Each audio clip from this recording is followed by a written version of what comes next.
Лайла ханым, мына шоқ гүлдері өзіңізге. Лайланы бір жақты қылдық. Иә. Ай, тоқсай. Тоқта. Мансап. Ой, Еркежан апшым отыр ғой жерде. Кім? Еркежан апшым. Оны ақыр түскеннен кейін біраз тындырып кетпедің бе? Ай, Қанатжан ай. Көріп тұрем ғой менде оны. Гүл жоқ болғасын жай зытып баратыр ек та енді. Қайсы сол Еркежан деген? Міне. Отырған өксі. Шарқырап отырған Жібек жолы телеарнасының басшысы.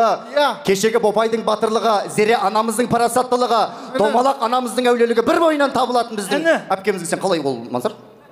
Так. Еркежан дейсіңдер ме?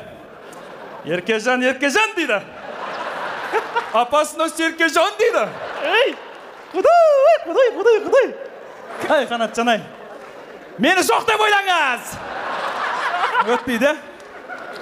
Сендер мені бар ғой. Екі әйелдің арасында жаман қалдырып қойдыңдар. Негіз мынандай дейді ғой, ана біріншісіне не әперсең, екіншісіне де соны апер көрек деген әңгіме бар. Тең көру керек дейді екеуін. Сондай біреу табуым керек қонда мен. Кім бар екі әйелі бар, ырың бұр жырың болып жүрген. Абу Насыр аға? Сондай бір таныстарыңыз жоқ па? Екі әйел бар ондай. Жоқ, Так, онда. Сендер не ма? Үшеуің сөйтіп тұра бересіңдер ма? Гүл сияқты нәрсе жоқ па? Гүл сияқты ештеңе жоқ, гүлдің өзі бар бірақ. Болмай ма? Гүл сияқты нәрсе керек еді. Еркежан дейді. Так.